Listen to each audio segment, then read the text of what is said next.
విమోచించి ఉన్నాను గనుక వారిని ఏలవేసి పిలిచి సమకూర్చేదను, మునుపు విస్తరించినట్లు వారు విస్తరించుదురు. ప్రభు సాయం కొరకు చిన్న ప్రార్థన చేస్తున్నాను.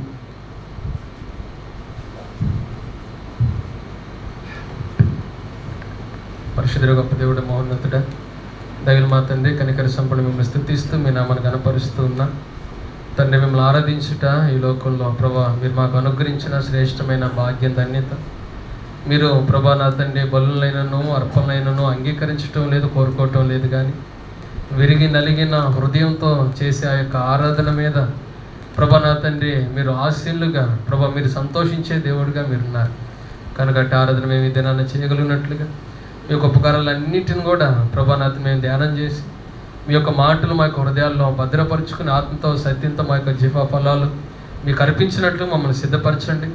దాని కొరకు ప్రభు మీ యొక్క దీనదాసుని నన్ను అభిషేకించి మీ మాటలు ఆనోటు నుంచి నా ద్వారా ఆత్మ సంబంధమైన మాటలు పలికి కేవలం మీరు మాత్రమే మహిమ పొందమని యేసు క్రీస్తు అతి పరిశుద్ధ నామంలో వేడుకను ప్రార్థిస్తూ ఉన్నాం మా తండ్రి. ఆమేన్.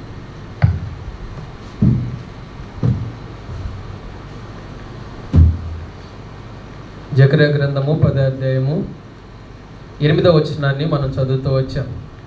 ఇక్కడ రాయబడుతూ వచ్చిన ఈ యొక్క ప్రాముఖ్యమైన వచ్చిన భాగాన్ని మనం గమనించగలిగితే ఇక్కడ కొన్ని పదాలను మనము విభజించగలిగితే మరి ఇక్కడ మొదటిగా వారిని అన్న మాటను మనం చూస్తాం, రెండవదిగా విమోచించి ఉన్నాను అన్న మాటను మనం చూస్తాం, మూడవది మనం ఇక్కడ గమనించగలిగితే ఏలవేసి పిలిచి ఉన్నాను అన్న మాటను మనం చూస్తాం, చివరిగా నాలుగవదిగా మనం గమనించగలిగితే సమకూర్చేదను విస్తరించేదను అన్నటువంటి పదాన్ని మనం ఇక్కడ చూస్తాం.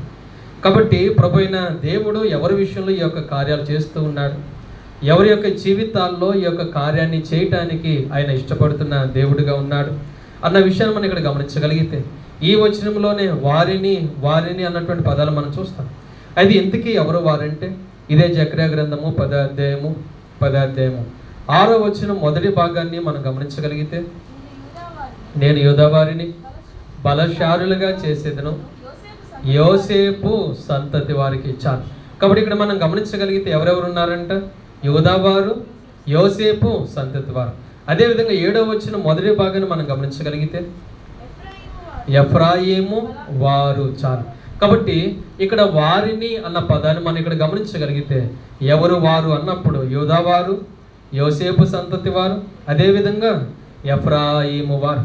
అయితే వీరందరిని కూడా మనం జాగ్రత్తగా గమనించగలిగితే వాస్తవానికి వారు ఏ విధంగా ఉన్నారు అంత మాత్రమే కాదు, వారు ఎవరై ఉన్నారు, వారు దేవుని దృష్టిలో ఏ విధంగా ఎంచబడుతూ ఉన్నారు. యెహెజ్కేలు గ్రంథం 37వ అధ్యాయము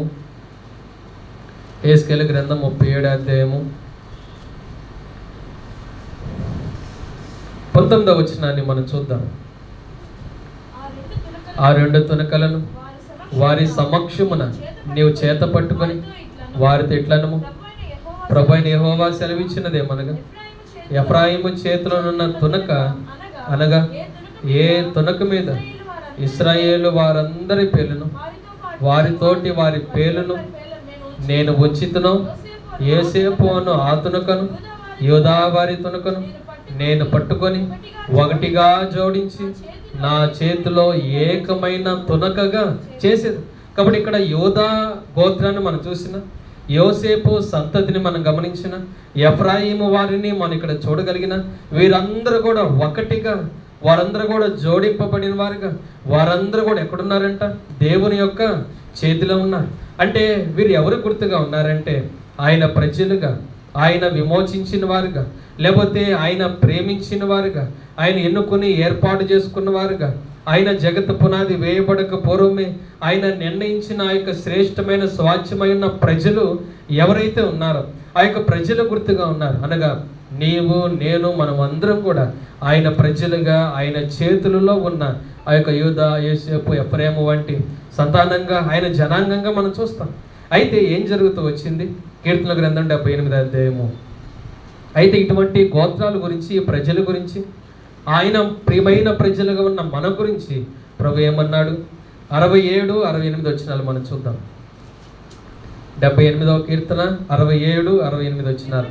పిమ్మట ఆయన యోసేపు గుడారమును అసహించుకొనెను, ఎఫ్రాయిము గోత్రమును కోరుకొనలేదు, యూదా గోత్రమును తాను ప్రేమించిన సియోను పర్వతమును ఆయన కోరుకొనెను. కాబట్టి ఇక్కడ రెండు వ్యత్యాసంతో కూడుకున్న పదాలు మనం చూస్తాం. 67వ వచనంలో మనం గమనిస్తే యోసేపు గుడారాన్ని ఆయన ఏం చేశాడంట? అసహించుకున్నాడు. ఎఫ్రాయిము గోత్రాన్ని ఆయన ఏం చేయటం లేదంట? కోరుకోవటం లేదు. అయితే 68వ వచనంలో ఒక ప్రాముఖ్యమైన మాట ఉంది. యూదా గోత్రమును తాను ప్రేమించిన సియోను పర్వతం ఆయన ఏం చేస్తున్నాడంట? కోరుకుంటూ ఉన్నాడు. అట్లయితే ఇప్పుడు ఒక విషయాన్ని మనం చూడాలి. ఇందాక యేసేలు గ్రంథం 37 అధ్యాయం 19వ వచనం మనం ఏం చూస్తూ వచ్చాం? యూదా గోత్రమైన, యోసేపు సంతానమైన, ఎఫ్రాయిం ప్రజలైన వారందరూ కూడా ఏ విధంగా ఉన్నారంటే ఆయన చేతిలో ఒకే తొనకగా వారు చేయబడి ఆయన చేతిలో ఉన్నవారు. అంటే దాన్ని బట్టి మనకు అర్థమవుతున్న విషయం ఏంటనంటే ఆయన అందరినీ కూడా ప్రేమించాడు, ఆయన అందరినీ కోరుకున్నాడు, ఆయన అందరినీ తన ప్రజలుగా ఉండటానికి ఎన్నుకొని ఏర్పాటు చేసుకున్నాడు. అందరి మీద తన యొక్క సంకల్ప ఉద్దేశాన్ని ఆయన నిర్ణయించాడు. అయితే ఏం జరిగింది అంటే ఇక్కడ ఒక మాట మనం చూస్తాం 67వ వచనంలో. పిమ్మట అంటే తరువాత అనగా దేవుని యొక్క కార్యము ఉద్దేశం అన్నది ఏ విధంగా ఆయన నిర్ణయించి ఆయన ప్రేమించి ఆయన ఎన్నుకొని ఏర్పాటు చేసుకున్నాడు. దాని తర్వాత ఆయన యోసేపు గోత్రాన్ని, ఆ యొక్క గుడారాన్ని ఆయన ఏం చేస్తూ ఉన్నాడంట? అసహించుకుంటున్నాడు. ఎఫ్రాయిము గోత్రాన్ని ఆయన ఏం చేయటం లేదంట? కోరుకోవటం లేదు. అంటే కారణం ఏమై ఉండొచ్చు? మన యొక్క జీవితంలో ఆయన మనల్ని ప్రేమించాడు, మన యొక్క జీవితాల్లో ఆయన మనల్ని కోరుకున్నాడు.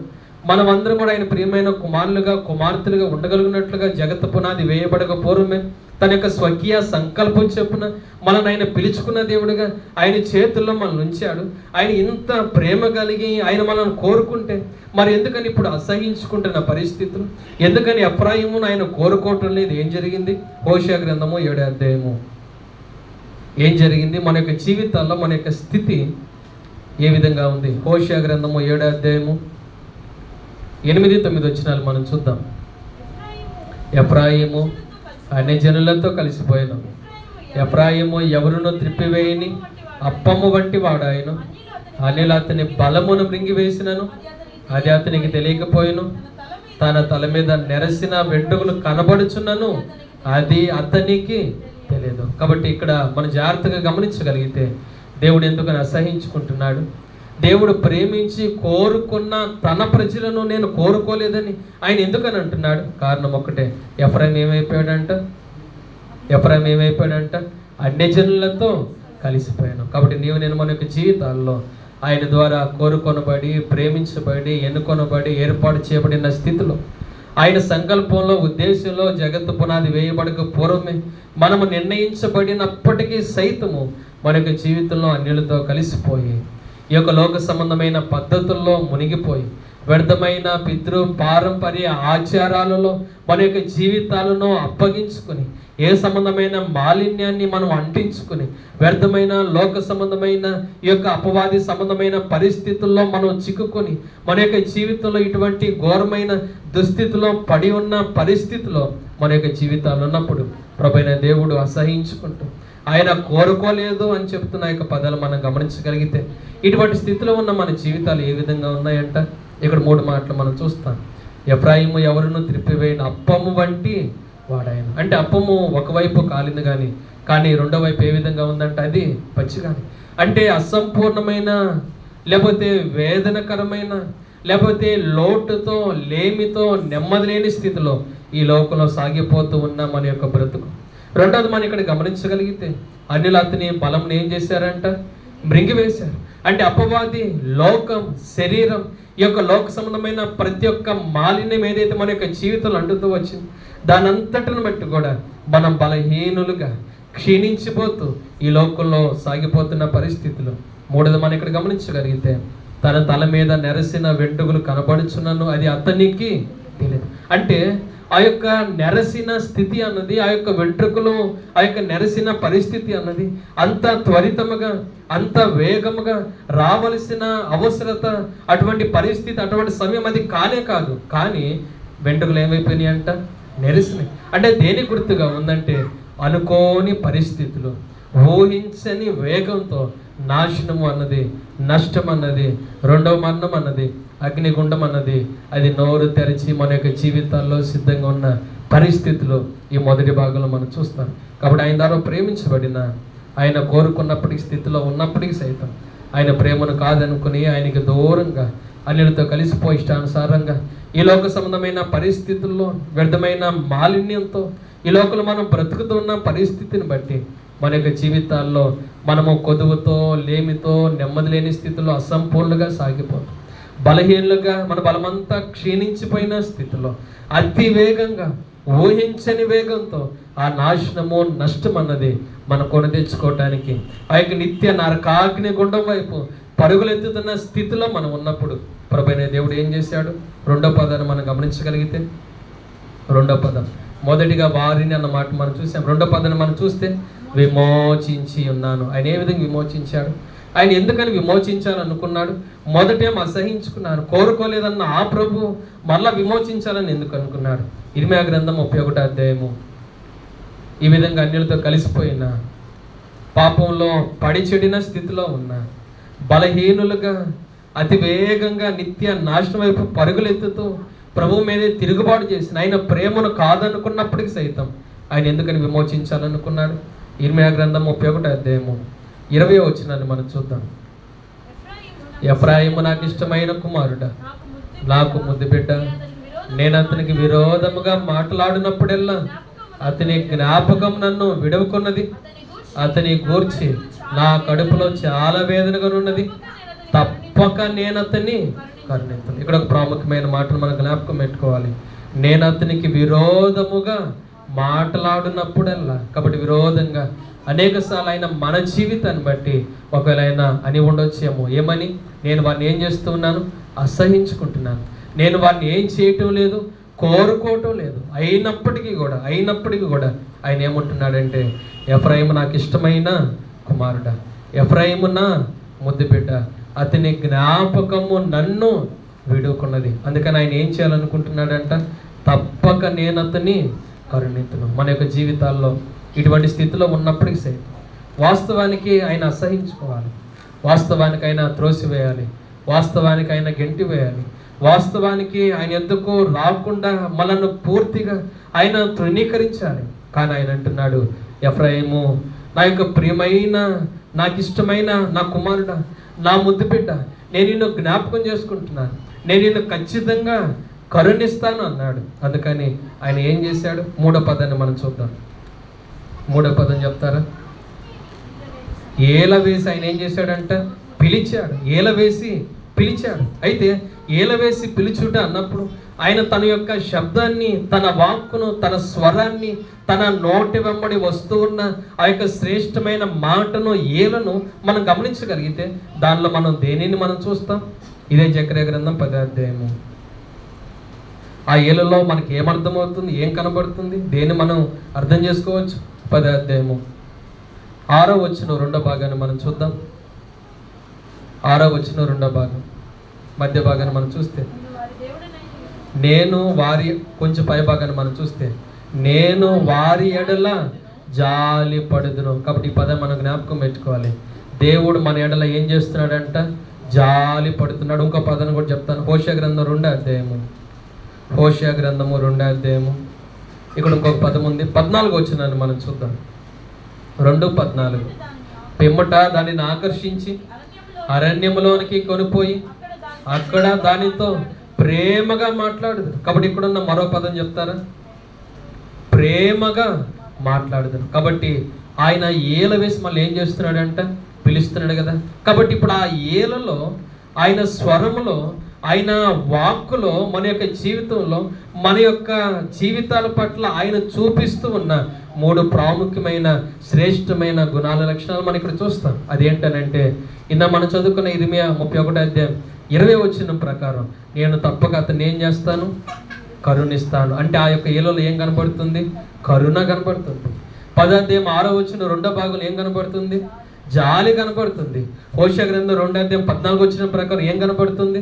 ప్రేమ కనబడుతుంది. ఎంత గొప్ప దేవుడు, ఎంత కనికర సంపన్నుడు, ఎంత జాలి కటాక్షము కలిగిన ఆ గొప్ప దేవుడు మన యొక్క జీవితాల్లో ఉండబట్టి ఇటువంటి స్థితిలో ఉన్నప్పటికీ సైతము ఆయన మనల్ని విమోచించాలి అనుకున్నాడు. ఇటువంటి స్థితిలో ఉన్నప్పటికీ సైతము తన ప్రేమ కలిగిన వాక్కుతో ఏలవేసి మనం పిలుస్తున్నాడు. ఆయన మన దగ్గరికి వచ్చాడు. మనం ఆయన్ని ప్రేమించకపోయినా ఆయనే మనం ప్రేమించాడు. మనం ఆయనను వెతకకపోయినా ఆయనే మనల్ని వెతుక్కుంటూ మన దగ్గరకు వచ్చి ఆయన ఏలవేసి పిలుస్తుంటే దానిలో ఏం కనబడుతుంది? ఆయన కరుణ కనబడుతుంది, ఆయన జాలి కనబడుతుంది, ఆయన ప్రేమ మన జీవితాల్లో కనబడుతుంది. ఆ ప్రేమ ఏం చేసింది? జకర్యా గ్రంథము 10వ అధ్యాయము, జకర్యా గ్రంథం 10వ అధ్యాయము 9వ వచనం చివరి భాగం మాత్రమే మనం చూద్దాం. 9వ వచనం చివరి భాగం. వారును వారి బిడ్డలను సజీవులై తిరిగి వద్దురు. ఇందా మనం ఏం చెప్పుకున్నాం? ఆ యొక్క నెరసిన వెంట్రుకలు దేని గుర్తుగా ఉన్నాయంట? ఊహించని వేగంతో ఒక వ్యక్తి ఏమైపోతున్నాడంటే దేని దగ్గరగా ఉన్నాడంట? నాశనానికి, మరణానికి, ఆ యొక్క నిత్య నరకాగ్ని గుండానికి సమీపంగా తను పరుగులెత్తుతూ ఉంటే, కానీ ఆయన కరుణ ఏం చేసింది? ఆయన ప్రేమ ఏం చేసింది? ఆయన జాలి ఏం చేసింది? చనిపోయి ఆ యొక్క ఘోరమైన అగ్నిగుండంలో ఉండవలసిన మనలను ఏ విధంగా తిరిగి నడిపించిందంట? ఏ విధంగా తిరిగి ఆయన ఎందుకు చేర్చిందంట? ఇక్కడ ఒక మాట మనం చూస్తాం. వారును వారి బిడ్డలను సజీవులై తిరిగి వద్దురు. అంటే మరణము కొట్టివేయబడింది, నరకాగ్నిగుండం కొట్టివేయబడింది, శిక్ష కొట్టివేయబడింది, నాశనము కొట్టివేయబడింది. ఊహించని వేగంతో ఏ మరణమైతే మనల్ని కబలించాలని చూసిందో అది కొట్టివేయబడింది. ఇప్పుడు మనం సజీవులుగా ఆయన దగ్గర రాగలుగుతూ వచ్చాం. దానికి గల కారణం ఏంటనంటే ఆయన కరుణతో ఏం చేశాడో తెలుసా? ఆయన జాలితో, ఆయన ప్రేమతో మనం బ్రతకాలని, మనం సజీవులుగా ఉండాలని ఆయన ఏం చేశాడో తెలుసా? హెబ్రీయులకు రాసిన పత్రిక 2వ అధ్యాయము, హెబ్రీయులకు రాసిన పత్రిక 2వ అధ్యాయము 15వ వచనాన్ని కలిసి చదువుకున్నాం. హెబ్రీయులకు రాసిన పత్రిక 2వ అధ్యాయము 15వ వచనాన్ని మనము కలిసి చదువుకున్నాం. కాబట్టి ఆ పిల్లలు రక్త మాంసములు గలవారైనందున ఆ ప్రకారమే మరణము యొక్క బలము గలవారిని, అనగా అపవాదిని మరణము ద్వారా నశింపజేయుటకును, జీవితకాలం అంతయు మరణ భయం చేత దాస్యమునకు లోబడిన వారిని విడిపించుటకును ఆయన కూడా రక్త మాంసములలో పాల్గొన్నాడు. కాబట్టి మరణ భయంతో నిత్య నాశనం అనే ఆ యొక్క 2వ మరణానికి సంబంధించి, నిత్య నరకాగ్ని గుండానికి సంబంధించిన స్థితి మనకి జీవితాల్లో సిద్ధంగా ఉన్నప్పుడు మనం సజీవులుగా తిరిగి ఆయన యొద్దకు మనం రాగలుగుతూ వచ్చామంటే, మనము బ్రతకగలుగుతూ వచ్చామంటే ఆయన ప్రేమ, ఆయన కరుణ, ఆయన జాలి మాత్రమే. ఆయన ప్రేమతో, కరుణతో, జాలితో ఆయన ఏం చేశాడంట? మరణ భయం మన యొక్క జీవితాల్లో ఉన్నప్పుడు దానికి కారణంగా ఉన్న ఆ యొక్క అపవాదిని ఆయన ఏ విధంగా నశింపజేశాడంట? ఆ యొక్క అపవాదిని ఆయన ఏ విధంగా నశింపజేశాడంట? చెప్తారా? అపవాదిని ఆయన ఏ విధంగా నశింపజేశాడంట? ఇక్కడే ఉంది ఆ పదం. అపవాదిని మరణము ద్వారా నశింపజేయాలి. అంటే మనం బ్రతికామంటే, మనం సజీవులుగా ఉన్నామంటే మనకు బదులుగా ఆయన ఏమైపోయాడంట? ఆయన ఏమైపోయాడంట? మరణించాడు. ఆయన ఆ యొక్క ఘోరమైన సిలువకు అప్పగించుకున్నాడు. విమోచన క్రయదనగా తను తనే బలిగా, అర్పణగా ఆ యొక్క బలిపీఠం మీద దహించబడు గొర్రె పిలువలే ఆయన పూర్తిగా దహించబడుతూ వచ్చాడు. ఆయన మరణించాడు గనుక, ఆయన శిక్షను అనుభవించాడు గనుక, ఆయన తన యొక్క ప్రాణాన్ని పెట్టినంతగా మనల్ని ప్రేమించి, కరుణించి, జాలి చూపించాడు గనుక మన జీవితం మనం సజీవులుగా, మనం బ్రతికింపబడిన వారుగా, మరణ భయముకు పూర్తిగా విడుదల, విమోచన పొందుకున్న వారుగా, ఆ యొక్క మరణం యొక్క బలము కలిగిన అపవాది నశింపజేయబడిన స్థితిలో మన యొక్క జీవితంలో సజీవులుగా మనం ఆయనతో రాగలిగినట్లుగా ఈ భాగ్యాన్ని, ధన్యతను మనం పొందుకున్నాం. అందుకనే ఆయన బ్రతికించి మన యొక్క జీవితంలో ఆయన ఏం చేశాడో చివరి పదంగా మనం చూడగలిగితే, చివరిగా 4వ పదం మనం ఏం చెప్పుకున్నాం? సమకూర్చి ఆయన ఏం చేశాడంట? విస్తరింపజేశాడు. ఆయన ఏం చేశాడో ఒక 4-5 మాటలు మనం చూద్దాం. జకర్యా గ్రంథము 10వ అధ్యాయము, జకర్యా గ్రంథము 10వ అధ్యాయము 11వ వచనాన్ని మనం కలిసి చదువుకుందాం. ఇక్కడ ఒక 4-5 మాటలు ఉన్నాయి. జకర్యా గ్రంథము 10వ అధ్యాయము 11వ వచనం. యెహోవా దుఃఖ సముద్రమును దాటి సముద్ర తరంగములను అణచివేయును, నైలు నది యొక్క లోతైన స్థలములను ఆయన ఎండచేయను, అశూరీయుల అతిశయాస్పదము కొట్టివేయబడును, ఐగుప్తీయులు రాజదండమును పోగొట్టును. కాబట్టి మన యొక్క సమకూర్పు కొరకు, మన విస్తరణ కొరకు, మనం బ్రతికించిన తర్వాత ఆ యొక్క అపవాది శాశ్వతంగా నాశనం చేయబడి ఈ లోకంలో విశ్వాసవంతమైన జీవిత యాత్రలో మనం విజయవంతులుగా సాగిపోవటానికి ఆయన చేస్తున్న 5 ప్రాముఖ్యమైన కార్యాలు మనం ఇక్కడ చూస్తాం. మొదటిగా చెప్తారా? మొదటిగా దుఃఖ సముద్రమును దాటి. రెండవదిగా సముద్ర తరంగములను అణచివేయను. మూడవదిగా నైలు నది యొక్క లోతైన స్థలములను ఎండచేయను. నాలుగవదిగా అశ్షూరీయుల అతిశయాస్పదమును కొట్టివేయబడను. చివరికి ఐదవదిగా ఐగుప్తుల రాజదండము పోగొట్టుకుందరు. కాబట్టి క్లుప్తంగా మనం చూడగలిగితే మొదటిగా దుఃఖ సముద్రమును దాటి. నిర్గమకాండ 14:22 మనం చూస్తాం. వారి ఎదుట ఎర్ర సముద్రం ఉంది. అది వారి యొక్క జీవితంలో అడ్డుగా ఉంది, ఆటంకకరంగా ఉంది, దుఃఖానికి గుర్తుగా ఉంది, శ్రమకు గుర్తుగా ఉంది, ఆందోళన గుర్తుగా ఉంది, భయానికి గుర్తుగా ఉంది, మరణానికి గుర్తుగా ఉంది. ఇంకా ఇంతటితో మన యొక్క జీవితం ముగించబడింది అనటానికి అది గుర్తుగా ఉంది. కానీ ప్రభువైన దేవుడు ఆ యొక్క సముద్రాన్ని పాయలుగా చీల్చి ఆరిన నేల మీద వారిని నడిపించాడు అన్నప్పుడు ఆ యొక్క దుఃఖ సముద్రాన్ని ఆయన ఏం చేశాడంట? దుఃఖ సముద్రాన్ని మన యొక్క జీవితంలో ఆయన దాటింపజేశాడు. హోషేయ గ్రంథము 2వ అధ్యాయము. హోషేయ గ్రంథము 2వ అధ్యాయము. ఇక్కడ ఒక మంచి మాట మనం చూస్తాం. 15వ వచనం 2వ భాగాన్ని మనం చూద్దాం. 15వ వచనం 2వ భాగం కొంత పై భాగాన్ని మనం చూస్తే, ఆకోరు శ్రమగల లోయను నిరీక్షణ ద్వారముగా చేసింది. కాబట్టి మొదటిగా ఆయన ఆరాధించేద్దాం. ప్రభు మా యొక్క జీవితాల్లో ప్రభా నన్ను ప్రేమించి నన్ను బ్రతికించి నన్ను సజీవుడిగా ఉంచాను, సజీవురాలిగా ఉంచి నీ యొద్దకు నేను ఈ విధంగా రాగలుగునట్లుగా నా కొరకు నీవే మరణించి నీ జాలిని బట్టి, నీ కరుణను బట్టి, నీ ప్రేమను బట్టి ఇంతగా నా పట్ల నువ్వు చేస్తూ వచ్చిన మేలును బట్టి మిమ్మల్ని స్తుతిస్తూ, అది మాత్రమే కాదు ప్రభా, రక్షింపబడిన నాటి నుంచి నేటి వరకు నా యొక్క జీవితంలో సమకూరుస్తూ నన్ను విస్తరింపజేస్తున్నా. కానీ అనేక సార్లు ఎర్ర సముద్రం వంటి పరిస్థితి, దుఃఖ సముద్రము, బాధ సముద్రము, శ్రమగల లోయ వంటి పరిస్థితులు నా యొక్క జీవితంలో అడ్డుగా ఆటంకకరంగా ఉన్నప్పటికీ ఆ యొక్క దుఃఖ సముద్రాన్ని ఏం చేస్తూ ఉన్నాం? దాటింపజేస్తున్నాం. శ్రమగల ఆ కోరలోని ఏం చేస్తూ ఉన్నాం?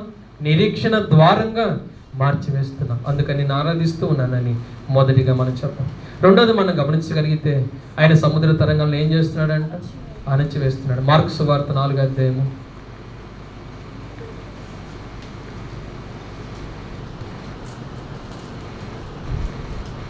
నాలుగో అధ్యాయము 39వ వచనాన్ని మనం చూద్దాం. అందుకైనా లేచి గాలిని గద్దించి నిశ్శబ్దమై ఊరకుండమని సముద్రముతో చెప్పండి.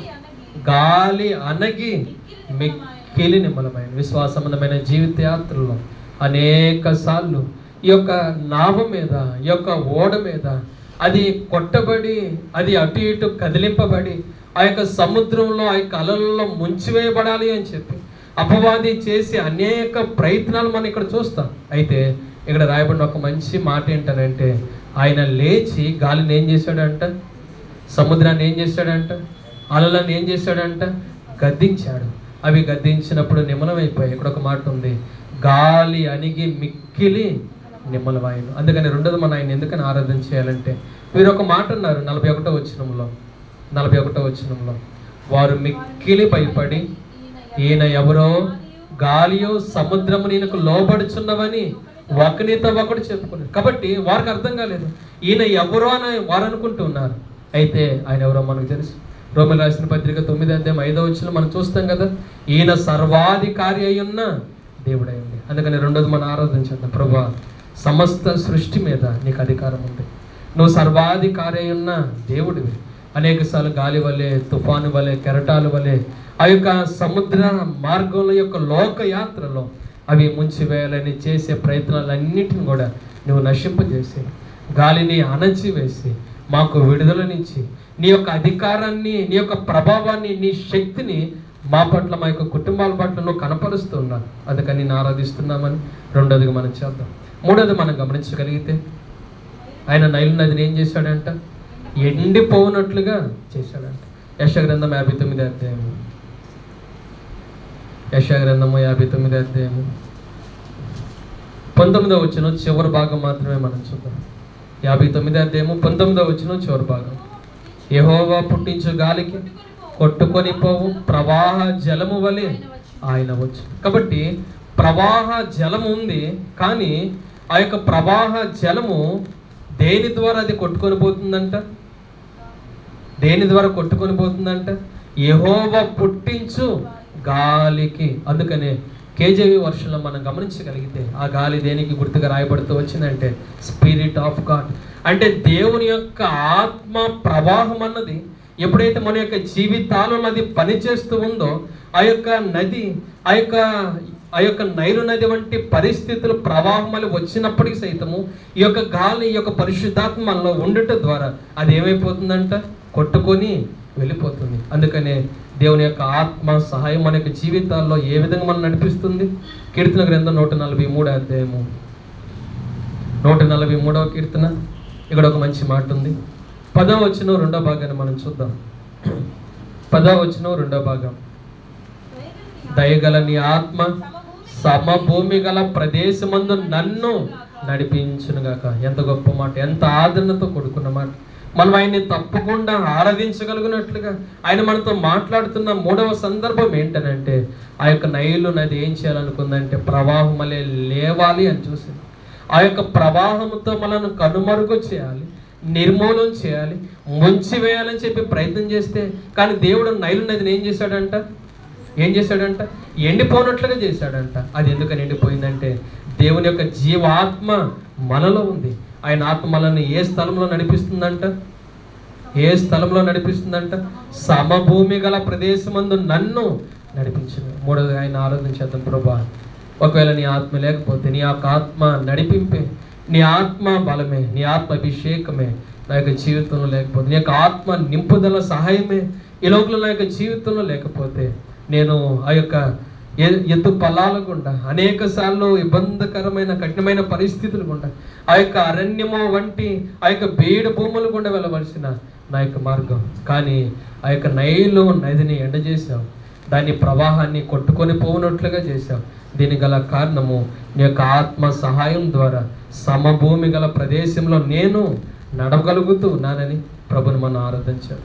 4వది మనం గమనించగలిగితే అశూరీల అతిశయాన్ని ఆయన ఏం చేస్తున్నాడంట, కొట్టివేస్తున్నాడు. కీర్తన గ్రంథం 41 అధ్యాయము, కీర్తన గ్రంథము 41 అధ్యాయము 11-12 వచనాలు మనం చూద్దాం. ఆయన ఆ యొక్క అతిశయాన్ని కొట్టివేస్తూ తద్వారా ఆయన ఏం తెలియజేస్తున్నాడంటే, మన పక్షాన నా శత్రువు నా మీద ఉల్లసింపక ఉండుట చూడగా నేను నీకు ఇష్టడని తెలియనాయను, నా యథార్థతను బట్టి నీవు నన్ను ఉద్ధరించుచున్నావు, నీ సన్నిధిని నిత్యము నన్ను నిలవబెట్టు. కాబట్టి ఆ యొక్క అశూరుకు సంబంధించిన, శత్రువుకు సంబంధించిన, అపవాదికి సంబంధించిన ఆ యొక్క అతిశయం ఏదైతే ఉందో, వాడు సంతోషించి ఉల్లసించి మన మీద వాడు చేస్తున్న ప్రతి ఒక్క పన్నాగ ప్రయత్నాలను బట్టి వాడు ఆనందిస్తూ ఉన్న ఆ యొక్క పరిస్థితులు ఏవైతే ఉన్నావో వాటన్నిటిని కూడా ప్రభువైన దేవుడు మన యొక్క జీవితంలో పని చేయకుండా ఉండగలిగినట్లుగా, ఆ యొక్క శత్రువు మన మీద ఉల్లసింపకుండా ఉండగలిగినట్లుగా ప్రభువైన దేవుడు చేస్తున్న కార్యాలు మనం ఇక్కడ చూడగలిగితే, ఇక్కడ ఒక మాట మనం చూస్తాం. నా యథార్థతను బట్టి నువ్వు నన్ను ఏం చేస్తూ ఉన్నావు, ఉద్ధరిస్తున్నావు, నీ సన్నిధిని నన్ను నిత్యము నిలబెడుతున్నావు. కాబట్టి ఆ యొక్క అపవాది అనుకున్నాడు పడగొట్టాలని, అపవాది అనుకున్నాడు నెట్టివేయాలని, అపవాది అనుకున్నాడు మన యొక్క జీవితంలో పూర్తిగా ఎంతగానో నాశనం చేయాలి అని చెప్పి. కానీ మన యొక్క జీవితంలో ప్రభువైన దేవుడు తన బిడ్డలుగా యథార్థవంతులుగా, తన ప్రియమైన కుమారులుగా, కుమార్తెలుగా నిండు మనసుతో ఆయన వెంబడిస్తూ, ఆయనను సేవిస్తూ, ఆయన కొరకు బ్రతుకుతూ ఉన్న మన యొక్క జీవితాల్లో ఆయన మనల్ని ఏం చేస్తున్నాడంట, ఉద్ధరిస్తున్నాడు. అందునిమిత్తం ఇప్పుడు ఆయన సన్నిధిలోకి మనము వచ్చి మనం ఆయనను ఆరాధించగలుగుతున్నాం.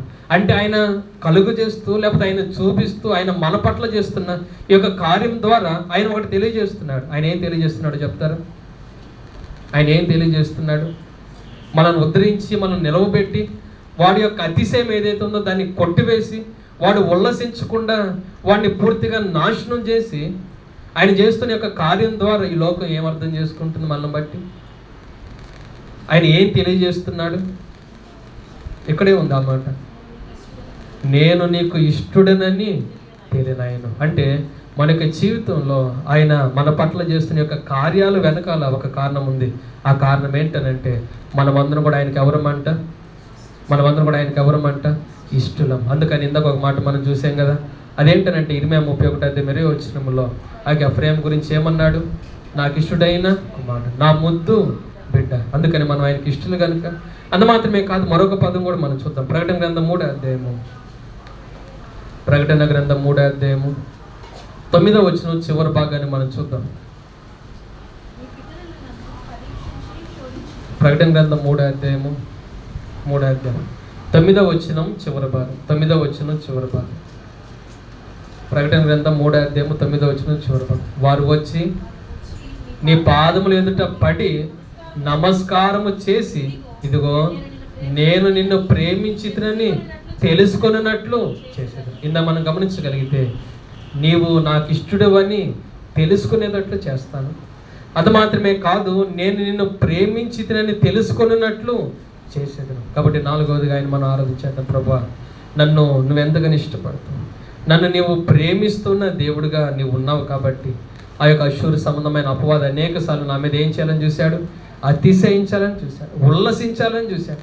ఏదో ఒక విధానంలో వాడు ఆనందించాలి అని చెప్పి, వాడు చప్పట్లు కొట్టాలని చెప్పి వాడు ప్రయత్నం చేశాడు. కానీ వాడు అతిశయాన్ని కొట్టివేసి వాడిని నా యొక్క పాదాల యొద్దకు నీవు లాగుకొని వచ్చి, సమాధానకర్తగా దేవుడిగా మా పాదముల కింద సాతాన్ని శీఘ్రంగా చితకదొక్కించి మమ్మల్ని ఉద్ధరింపజేసి నీ సన్నిధిలో నిలవబెట్టి, నీవు మమ్మల్ని ఎంతగా ఇష్టపడుతున్నావో, నీవు మమ్మల్ని ఎంతగా ప్రేమిస్తున్నావో రుజువు పరుస్తూ ఉన్నావు ప్రభు. అందుకని నేను ఆరాధిస్తూ ఉన్నామని చెప్తాను. 4వదిగా. చివరికి 5వదిగా,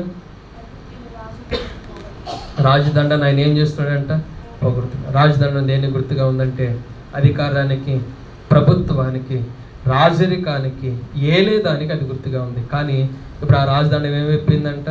పోయింది. అందుకనే శాశ్వతమైన సంపూర్ణమైన విజయాన్ని దేవుడు మన జీవితంలో ఏ విధంగా ఇచ్చాడో మనం చూద్దాం. ప్రకటన గ్రంథము 12వ అధ్యాయము, శాశ్వతమైన సంపూర్ణమైన విజయం. ప్రకటన గ్రంథం 12వ అధ్యాయము 10వ వచనాన్ని మనం కలిసి చదువుకుని ముగించుకుందాం. ప్రకటన గ్రంథము 12వ అధ్యాయము 10వ వచనాన్ని మనం కలిసి చదువుకుని ముగించుకుందాం. మరి ఒక గొప్ప స్వరము పరలోకమంది ఇలాగ చెప్పుట వింటు, రాత్రి పగళ్ళు మన దేవుని ఎదుట మన సహోదరుల మీద నేరమొప్పువాడైన అపవాది పడద్రోయబడి ఉన్నాడు కనుక ఇప్పుడు రక్షణయు, శక్తియు, రాజ్యమును మన దేవుని వాయును, ఇప్పుడు అధికారము ఆయన ఇస్తాయి. ఆ యొక్క అపవాది యొక్క రాజదండ తీసివేయబడింది. ఇప్పుడు శక్తి అంట, ప్రభావం అంట, అధికారం అంట, రాజ్యం అంట ఇప్పుడు ఎవరిదైందంట? క్రీస్తుది, అనగా మనది కాబోతూ ఉంది. అందుకని 5వదిగా ప్రభువైన దేవుని మనము ఆరాధించాలి. కాబట్టి ఈ యొక్క మాటలు మన యొక్క మనసులో పెట్టుకుని ప్రభుని మనము ఆరాధన చేయడానికి మనం ప్రయత్నించేద్దాం. కాబట్టి క్లుప్తంగా ఈ యొక్క వర్తమానాన్ని ఒక్కసారి నేను చెప్పడానికి ప్రయత్నం చేస్తాను. కాబట్టి ఈ యొక్క వర్తమానాన్ని మనం ఆధారం చేసుకుని వాక్యానుసారంగా ప్రభుని మనం ఆరాధించగలిగినట్లుగా జాగ్రత్తగా మనం వినటానికి ప్రయత్నించాలి.